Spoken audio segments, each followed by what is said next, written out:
श्रोते हो नमस्कार. आजच्या वृत्तविशेष या कार्यक्रमात आपलं मनःपूर्वक स्वागत. श्रोते हो, इस्रोनं अर्थात भारतीय अंतराळ संशोधन संस्थेनं नुकतंच अंतराळात 2 उपग्रहांची जोडणी अर्थात डॉकिंग करून देशाच्या शिरपेचात आणखी एक मानाचा तुरा रोवला आहे. काय आहे अंतराळात उपग्रह जोडणी मोहीम आणि त्याचं भविष्यातील अंतराळ मोहिमांमध्ये काय महत्त्व असेल, याबाबत आजच्या वृत्तविशेषमध्ये आपण जाणून घेऊयात. श्रोते हो, देशातल्या तंत्रज्ञानाचा विकास करणं आणि त्याचा उपयोग राष्ट्र उभारणीत करण्यासाठी भारतात 1969 साली डॉक्टर विक्रम साराभाई यांच्या नेतृत्वाखाली भारतीय अंतराळ संशोधन संस्थेची स्थापना करण्यात आली. भारतानं उपग्रह प्रक्षेपण यानाचं काम 1970 मध्ये डॉक्टर APJ अब्दुल कलाम यांच्या मार्गदर्शनाखाली सुरू केलं. इस्रोनं आतापर्यंत चांद्रयान, मंगळ मोहीम, मिशन आदित्य मोहिमा राबवून विविध उपग्रह अवकाशात सोडले आहेत. इस्रोनं नुकतीच अंतराळात 2 यानांची जोडणी अर्थात डॉकिंग केली. अशी कामगिरी करणारा अमेरिका, रशिया आणि चीननंतर भारत 4था देश ठरला आहे. ही मोहीम आगामी मोहिमांसाठी मैलाचा दगड ठरणार आहे. अंतराळात 2 उपग्रहांना एकमेकांशी जोडण्याचा प्रयोग यशस्वीरित्या केल्याबद्दल इस्रोमधील शास्त्रज्ञ आणि संपूर्ण अंतराळ संशोधन समुदायाचं प्रधानमंत्री नरेंद्र मोदी यांनी समाजमाध्यम एक्सवर अभिनंदन केलं आहे. आगामी काळात भारताच्या महत्त्वाकांक्षी अंतराळ मोहिमांच्या दृष्टीनं ही एक महत्त्वाची पायरी आहे, असं त्यांनी त्यात म्हटलं आहे. केंद्रीय मंत्रिमंडळाच्या नुकत्याच झालेल्या बैठकीत श्रीहरिकोटा येथील सतीश धवन अंतराळ केंद्रात 3रं लॉन्चपॅड स्थापित करायला मान्यता दिली आहे. त्याचाही आगामी मोहिमांसाठी महत्त्वाची मदत होणार आहे. इस्रोनं ऐतिहासिक कामगिरी केली आहे. आगामी अंतराळ मोहिमात त्याचा मोठा फायदा होईल, असं आकाशवाणीशी बोलताना अंतराळ तज्ज्ञ लीना बोकील यांनी सांगितलं. इंडियन स्पेस रिसर्च ऑर्गनायझेशन इस्रोला स्पेडेक्स मिशनमध्ये यश मिळालेलं आहे. तर 30 डिसेंबरला या मिशनचं प्रक्षेपण झालं आणि हा एक प्रयोगच आहे, एक प्रकारचा स्पेस डॉकिंग एक्सपेरिमेंट. तर परवा 2-3 वेळेला प्रयत्न झाले, पण काल म्हणजे गुरुवारी यश मिळालं आणि स्पेस डॉकिंग एक्सपेरिमेंट ही संपूर्णपणे यशस्वी झाली.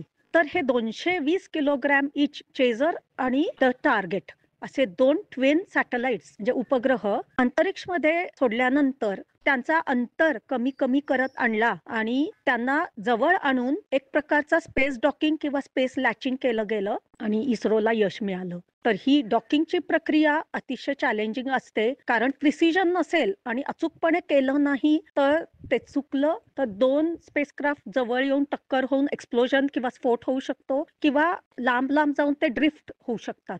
तर अतिशय वेगाने येणारे त्यांचा वेग कमी करत करत आणलं त्यांना आणि 2 स्पेसक्राफ्टला किंवा उपग्रहाला जवळ आणून डॉकिंग केलं. तर नासा, रशिया आणि चायनीज स्पेस एजन्सी नंतर इस्रो ही 4थी स्पेस एजन्सी आहे ज्यांना अशा डॉकिंगच्या एक्सपेरिमेंटमध्ये यश मिळालेलं आहे आणि आपण आता इलिट क्लबमध्ये जॉईन झालेलो आहोत. तर येणाऱ्या काळात चांद्रयान 4 आणि भारतीय अंतरिक्ष स्टेशन किंवा गगनयान या मोहीम होणार आहेत. तर महत्वाकांक्षी तर नक्कीच आहेत आणि ह्युमन स्पेस फ्लाईट किंवा मानवी मोहीम आहेत. त्यामुळे डॉकिंग, अनडॉकिंग आणि रिकव्हरी या अशा गोष्टी अतिशय महत्वाच्या असतात. तर आपण आता पूर्णपणे सज्ज आहोत आणि इस्रोला यश मिळाल्यानंतर पुढची पायरी आता किंवा त्यांची ॲस्ट्रॉनॉटची ट्रेनिंग झालेली आहे. अंतराळवीर आता सिलेक्ट झालेले आहेत.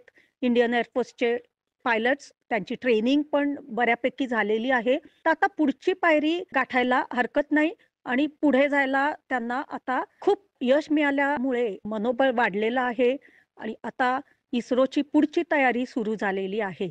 तर अवकाश क्षेत्रात डॉकिंग म्हणजे काय असतं? 2 यान किंवा एक स्पेसक्राफ्ट, एक यान आणि एक स्पेस स्टेशन असे जर 2 यान जवळ आले आणि त्यांना जोडायचं असेल तर एक प्रकारची प्रक्रिया असते, ती त्याला डॉकिंग म्हणतात. फॉर एक्झाम्पल, सुनीता विलियम्स आणि बुच विल्मोर हे नासाचे 2 ॲस्ट्रॉनॉट्स स्पेस स्टेशनमध्ये आहेत. तर ISS मधून त्यांना पृथ्वीवर खाली आणायचं आहे. तर त्यांचा परतीचा प्रवास जेव्हा फेब्रुवारीमध्ये होईल तेव्हा एक स्पेसएक्सचं यान किंवा कॅप्सूल स्पेस स्टेशनला जोडलं जाईल आणि स्पेस स्टेशनमधून हे 2 अंतराळवीर या कॅप्सूलमध्ये येतील आणि स्पेसएक्सच्या कॅप्सूलमधून त्यांना पृथ्वीवर खाली आणलं जाईल.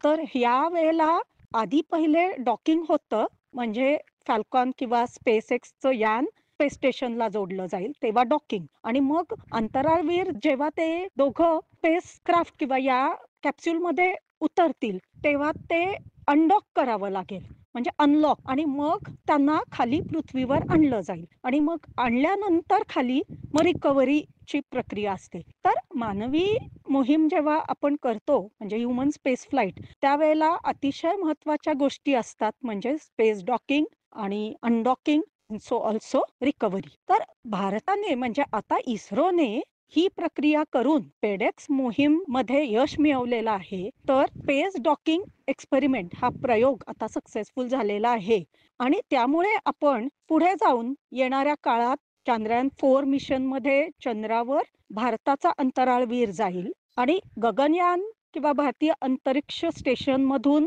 आपण अंतराळवीर स्पेस स्टेशन मध्ये पाठवणार आहोत. तर या मोहीम येणाऱ्या काळात अतिशय महत्वाकांक्षी तर आहेतच, पण रिस्क इन्व्हॉल्ड असते, कारण स्पेसक्राफ्ट मधून फक्त अनमॅन्ड मिशन म्हणजे आपण चांद्रयान-3 मध्ये विक्रम लँडर पाठवला, मग तो लँडिंग झाला, सॉफ्ट लँडिंग, अलगदपणे दक्षिण ध्रुवावर चंद्रावर उतरल्यानंतर मग प्रज्ञान रोवर बाहेर आला.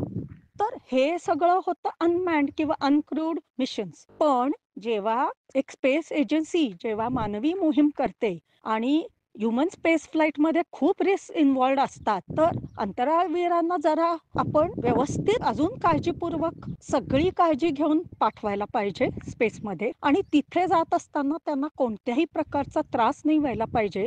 आणि डॉकिंग करताना जर प्रिसिजन नसेल तर ते स्पेस स्टेशन मध्ये कसे जातील, किंवा स्पेस स्टेशन मधून परत येताना अनडॉक नीट झालं नाही तर ते तिथेच अडकतील. त्यामुळे अनेक अपघात होऊ शकतात, ऍक्सिडेंट्स आणि hazards are involved in human space flight. त्यामुळे मानवी मोहीम करत असताना अतिशय काळजीपूर्वक करावं लागतं आणि टेक्नॉलॉजी पण अतिशय ऍडव्हान्स्ड आणि सफिस्टिकेटेड असावी लागते. तर ही सगळ्यात उच्च दर्जाची टेक्नॉलॉजी आपण वापरतो. तर इस्रोने या मोहीममध्ये यश मिळवल्यानंतर मॅन मशीन कॉम्बिनेशनचं तर आपण सिद्ध केलंच, आणि आपण सज्ज आहोत आता येणाऱ्या काळात चांद्रयान-4 आणि गगनयान मिशनसाठी आपण आता तयार आहोत हे सुद्धा प्रूव्ह केलं. त्यामुळे ही फक्त विज्ञान तंत्रज्ञान म्हणजे सायन्स टेक्नॉलॉजीचं डेमॉन्स्ट्रेशन आणि प्रयोग नव्हता, तर आपल्याला सुद्धा आता मनोबळ वाढलेलं आहे. आपल्या शास्त्रज्ञ आणि इस्रोच्या सायंटिस्ट इंजिनियर्सना यश मिळाल्यानंतर त्यांना पुढे जाण्यासाठी आता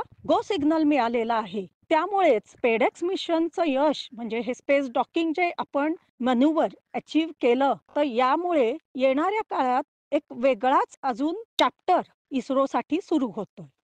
श्रोतेहो, इस्रोनं ह्युमन स्पेस मिशन हाती घेतलेलं आहे. या मिशनसाठी आगामी काळात तयार करण्यात येणारं तिसरं लॉन्चपॅड महत्त्वाचं ठरणार असल्याचं आकाशवाणीशी बोलताना खगोल अभ्यासक डॉक्टर विनीता नवलकर यांनी सांगितलं. कुठलंही PSLV आपल्याला जर लॉन्च करायचं असेल एका पाठोपाठ तर साधारण 3 महिन्याचा मध्ये गॅप जातो. तेच जर आपण GSLVचा लॉन्च पॅड बघितला, जो आपण म्हणजे पहिला आपला PSLVचा लॉन्च पॅड बांधण्यात आला आणि नंतर काही वर्षांनी GSLVचा लॉन्च पॅड बांधण्यात आला, तिथे आपण काही प्रमाणात सुधारणा केली की जे यान बांधण्याचं जे बिल्डिंग असतं ते आपण 3 किलोमीटर दूर स्थिर केलं. तिथे अख्खं यान तयार होतं आणि मग ते यान आपण लॉन्च पॅड पर्यंत ट्रॅकच्या साह्याने आणतो. तर ह्याच्यामध्ये आपल्याला एक फायदा होतो की एक यान जेव्हा आपण रेडी करून लॉन्च पॅडवर नेतो तेव्हा दुसरं यान आपण पाठीमागे बिल्डिंग मध्ये चालू करू शकतो, पहिलं यान लॉन्च व्हायच्या आधीच. त्यामुळे साधारण 2 GSLV मिशन्सच्या मध्ये कमीत कमी काळ आपल्याला 15 दिवसांचा मिळतो. सो 15 दिवसाच्या आत आपण 2 GSLV मिशन्स लॉन्च करू शकतो. सो हे 2 लॉन्च पॅड्स आपले सध्या कार्यरत आहेत. तर ह्याच्यामध्ये जेव्हा आपण तिसरा लॉन्च पॅड आता बांधण्याची आपल्याला परमिशन मिळाली, त्याच्यामध्ये सुद्धा नक्कीच आपण आपली जी लॉन्चिंग फ्रिक्वेन्सी आहे ती नक्कीच वाढवू शकतो. याचबरोबर त्याचबरोबर ह्या तिसऱ्या लॉन्च पॅडची कपॅसिटी सुद्धा खूप जास्ती असणार आहे. आता पुढे जर आपण आपली मिशनचा विचार केला तर सगळ्यात इम्पॉर्टंट मिशन सध्या इस्रोने हाती घेतलेले आहे ते म्हणजे ह्युमन स्पेस मिशन, जे आपण 3 ॲस्ट्रॉनॉट्स स्पेसमध्ये पृथ्वीभोवती ऑर्बिट करायला आपण पाठवणार आहोत. तर त्याच्यासाठी जे आपल्याला नवीन व्हेकल आपण तयार करतोय ते व्हेकल लॉन्च करण्यासाठी नक्कीच नवीन लॉन्च पॅड आपल्याला खूप उपयोगी पडेल. आणि हे जे नवीन व्हेकल आपण आता जे तयार करतोय, जे रॉकेट तयार करतोय ते जास्ती क्षमतेचं असणार आहे. हे करंट PSLV आणि GSLV पेक्षाही जास्ती क्षमतेचं आपल्याला रॉकेट तयार करावं लागतंय. कारण साधारण जर आपण ह्युमन स्पेस मिशनचा विचार केला तर करंट आपली जी कपॅसिटी आहे रॉकेटची म्हणजे GSLV Mark 3 किंवा LMV3 जी सध्याचं जे रॉकेट आहे त्याची आपण 4000 किलो किंवा 4 टन एवढी कपॅसिटी असलेलं रॉकेट, एवढं वजन आपण या रॉकेट थ्रू नेऊ शकतो. पण आपल्याला जर ह्युमन स्पेस मिशन्स करायची असतील तर त्याच्याबरोबर आपल्याला काही गोष्टी आणखीन ह्युमन स्पेस बरोबर पाठवाव्या लागतात. ते म्हणजे माणसांना लागणारी सामग्री वगैरे, खाण्यापिण्यापासूनच्या सगळ्या गोष्टी. त्याच्या व्यतिरिक्त आपण ह्युमन स्पेस मिशनमध्ये सगळ्यात इम्पॉर्टंट असतं ते म्हणजे लॉन्च एस्केप सिस्टीम, जी आपण साधारण रॉकेटच्या वरच्या टोकावर बसवतो. म्हणजे जिथे ॲस्ट्रॉनॉट्स बसतात त्याच्या वरच्या टोकावर हे एक स्वतंत्र रॉकेट असं बसवलेलं असतं, जेणेकरून जर लॉन्चच्या मध्ये जर काही प्रॉब्लेम्स आले तर ते स्वतंत्र रॉकेट जे ॲस्ट्रॉनॉट्स असलेलं मॉड्यूल घेऊन सेफली परत पृथ्वीवर त्या ॲस्ट्रॉनॉट्सना आणू शकते. तर ह्या सगळ्या गोष्टी जेव्हा आपण रॉकेटमध्ये बसवतो तेव्हा नक्कीच त्याची वेट कॅरिंग कपॅसिटी जी असते ती खूप जास्ती लागते. आणि मिनिमम साधारण वेट कॅरिंग कपॅसिटी अशा रॉकेट्सना ह्युमन स्पेस मिशनसाठी 8000 kg ची मिनिमम कपॅसिटी लागते. त्यामुळे आपल्याला आपली करंट GSLV जी रॉकेट्स आहेत ती मॉडिफाय इस्रो करते आणि ती 8000 किलो वजन उचलू शकेल असं त्याची कपॅसिटी, मिनिमम 8000 किलो वजन उचलू शकेल अशी कपॅसिटी वाली रॉकेट्स सध्या इस्रो आता तयार करते. सो ही रॉकेट्स आपल्याला लॉन्च करण्यासाठी नक्कीच हा तिसरा लॉन्च पॅड आहे तो उपयोगी पडेल. आणि इथून पुढे जेव्हा आपण पहिलं आपलं सक्सेसफुल ह्युमन स्पेस मिशन होईल ती आपली साधारण पहिली पायरी असेल पुढच्या मिशनसाठी. आणि 2040 पर्यंत आपण लुनार लँडिंग करू, म्हणजे चंद्रावर भारतीय ॲस्ट्रॉनॉट्स पाठवू, हे आपला प्लॅन आहेच.